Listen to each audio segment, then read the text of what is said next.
All right, everyone, we are zooming here on VirginiaPreps.com, Rivals.com network, and on my YouTube channel. Matthew Hatfield here with you. Pleased to be joined by the top receiver statistically going right now in the Commonwealth of Virginia. They might know him up there in Nokesville and in certain parts of Northern Virginia, but he's starting to get his name out there beyond just that part of the state and all of Virginia, the East Coast. His name is Jordan Tapscott. He of Kettle Run High School, as they are sitting at 9-0 overall. Cougars with a win last night over the John Hanley Judges, 25-14. And although they held him in check to 6 catches for 46 yards, he's been killing it all year long with 56 grabs for 1,210 yards, 15 touchdowns. He's the first 1,000-yard receiver in school history. He's set numerous records, which we'll talk about, and he's currently, at the moment, I do believe, unless he'll correct me, committed to play his college football for the Keydets of VMI. Jordan, thanks for stopping by here. Congrats on the great season so far. How's life treating you here as we close out October? Life treats me good. I mean, the win Saturday, when they held me to 6 catches and like 40-some yards, they were double and triple teaming me the whole game. They were basically playing 8 on 11. I was basically just become a decoy at that point and just let all of our other players go to work, and we came out with the dub. Yeah, I know there's a lot of big-time receivers, which we'll probably talk about, playing pro football, college football, that you probably check out and model your game after, see the highlights and say, I'm going to emulate this on Friday nights, or, when you see them. But we've also seen receivers that get a little frustrated when that happens. Colton Quaker got off with the defense focusing on you. Were you okay with that? Does it bother you, frustrated, or do you enjoy that the defense focuses in so much on you and allows your teammates to flourish a little bit? Oh, definitely. He's only a sophomore. Quaker's gonna be a really good player. No, I wasn't really frustrated at all. I kind of knew my time was gonna come here and there, but he had 240 some yards, which is amazing for a running back. And by me kind of distracting, by me bringing 3 people with me, it let him kind of just have a wonderful ball game. And nah, I wasn't frustrated at all. I let him take some work in, and he killed it that game. Did you all expect to be 9-0? I know you made the playoffs last year. Kettle Run's got a really good program. I know Coach Charlie Porterfield just recently set a record himself in terms of wins there. Did you all open the season saying, all right, we're going to be a top 10 ranked team, be undefeated into late October, possibly November, and go far in the playoffs? Was that the expectation coming in? What was the offseason like for you all? Coming in this season, coming from last year, we were pretty good. But coming this year, we lost most of our linemen. So we came in this year with not as big as linemen as we had last year. And we came into the season kind of expecting us to have a little bit of troubles, but we all came into practice, worked hard, and we found a way. Now, as I mentioned, you've been putting up some eye-popping numbers all year long. You're the first 1,000-yard receiver in school history. You set the record for receiving yards in a game, 243, which broke the previous mark you had of 192. Receiving yards in a season. Shannon Ferguson had that with 852. You're already at 1210 and counting. Career record for catches. It was David Eldridge with 92. He graduated in 2015, played at UVA and JMU. You've shattered that, as well as the record for receiving yards. You've got, I think, 34 touchdown catches, which is double what Shannon Ferguson had. Of all those marks and records, which one are you most proud of? So coming into the season, to be honest, I didn't know I was going to break 3 records. My goal was to break the single season receiving record. That was my goal from last year, because last year, the loss against Tuscarora, I was 20 yards away from breaking it from that season, and I couldn't break it. So that kind of put some fire in me. And my goal this year was to come in and break the single season receiving record, and I shattered it, and I'm going to keep going, still counting.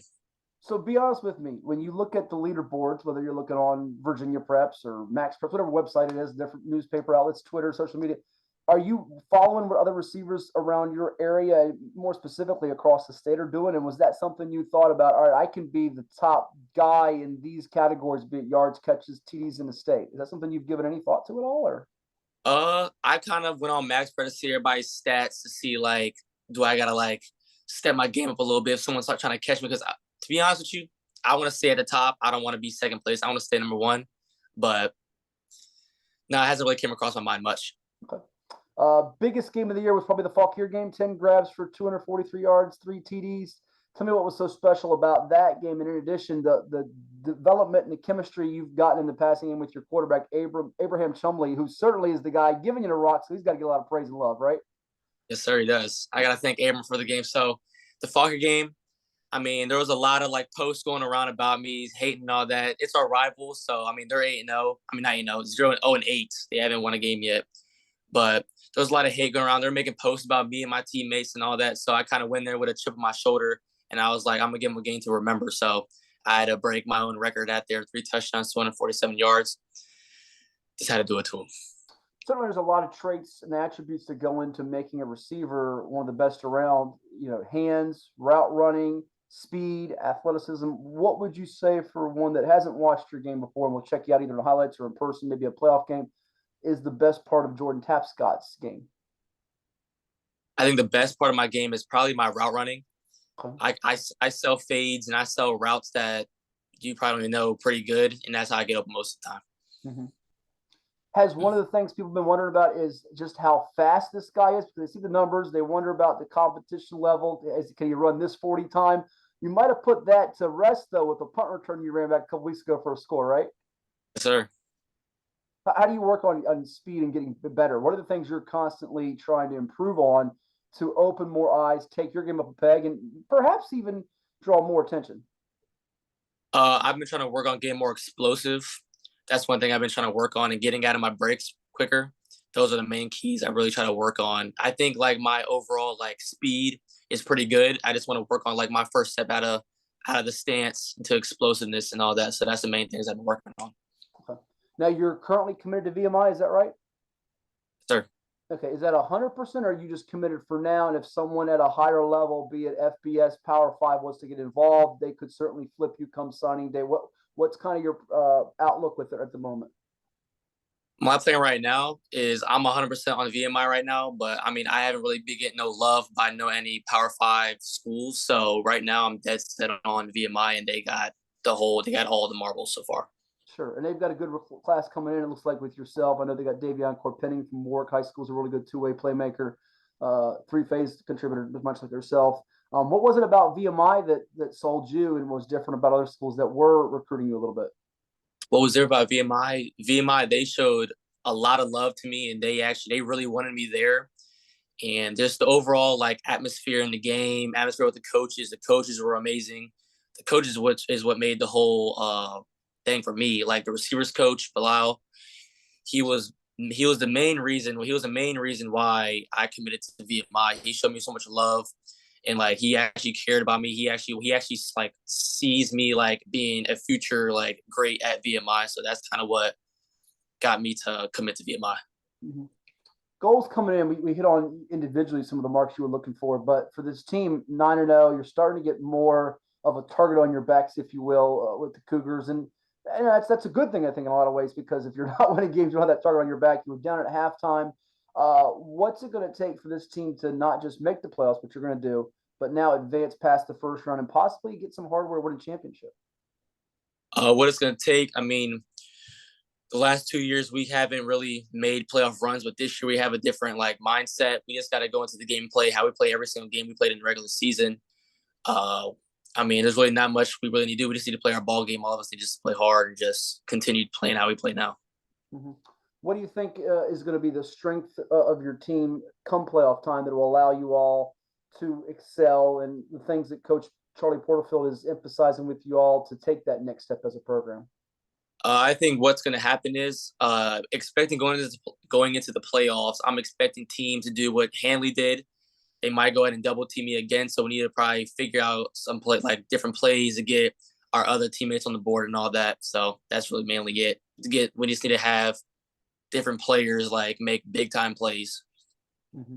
Yeah, you could be used in a lot of different ways, not just catching the football, but we mentioned the special team things, blocking as a receiver, but perhaps they'll give you a couple jet sweeps or something, get the ball in space, let you run a little, right? Sir. Last game coming up for regular season before we finish up here with Rapid Fire with Jordan. You guys have Sharando, and that's a Northwestern District rival. To finish up 10-0, I mean, you're in the postseason no matter what. How pivotal is that to win the district and say we went the whole regular season without a blemish? That's gonna be a hard fought game. Sharando's a good team. They got a lot of good athletes. So it's gonna be a battle back and forth. But I think we have the team and the guys to come out with the dub. So I have no worries that we'll lose. I think we'll come out with the dub. All right, good deal. That is Jordan Tapscott of Kettle Run High School, the VMI pledge, who has been putting up, as we said, some outstanding numbers this year. 56 grabs, 1,210 yards, 15 touchdowns. They get a couple rounds of playoffs and make a state run. He could be, you never know, putting up 1,500, 2,000 yards and 20-plus TDs. So Fantastic year for you, my friend. Thank you so much. Before I let you run, you ready to play some rapid fire with us? Yes, sir. Yeah, these are really tricky questions. Here we go with Jordan Tapscott of Kettle Run High School in Nokesville, Virginia, the Rivals 3-star talent. All right, favorite TV show? Favorite TV show probably would have to be Ghost Hunters. All right, haven't gotten that one yet. Favorite movie? Favorite movie, Red Tails. Okay. TikTok or Snapchat? Snapchat. Twitter or Instagram? Instagram. All right. NFL team that you enjoy rooting for the most? And this is the football Sunday as we record this here as October's winding down. Who's the NFL team you rocking with? 49ers. 49ers. They just got Christian McCaffrey. Is he your favorite player or is it somebody else? Debo Samuel is my favorite player. Debo, okay. NBA team, because you play basketball too. Who's your NBA team? My NBA team would have to probably be the Cavs. We don't look too good, but Hey, you got Donovan Mitchell now. Maybe LeBron will end up coming back there to finish out the career where he started. You never know. How about NBA player? Who's your favorite NBA player? My favorite NBA player, like now or like past or present? You can give me past or present. I'm a Karl Malone, John Stockton guy. I'm an old head, so you can give me a nostalgic guy if you want. It don't matter. Yeah, I would have to say Michael Jordan. Michael Jordan. Oh, ripped my heart out. 98. Ugh. Toughest player you faced in high school. Toughest player I faced in high school would probably be Stephen Daly. I think he's at Kent State now. Yeah, played at Hanley, defensive end. We highlighted him last year. Really good football player. Also played multiple sports like yourself.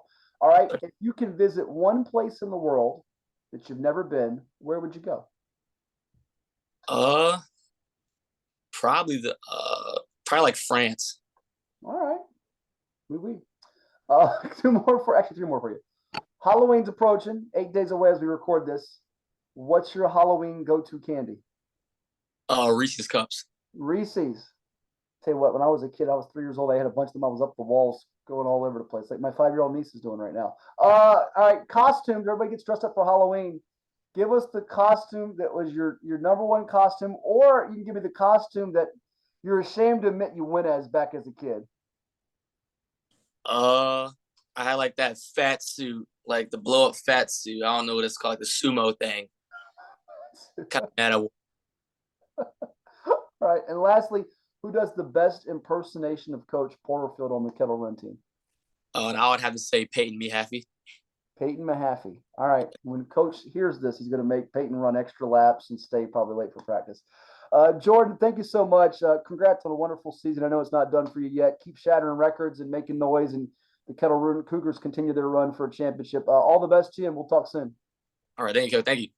Jordan Tapscott, the VMI commit from Kettle Run High School, our guest here on the VirginiaPreps.com Zoomcast, available on the Rivals.com network and also on YouTube. Thank you for watching, everyone.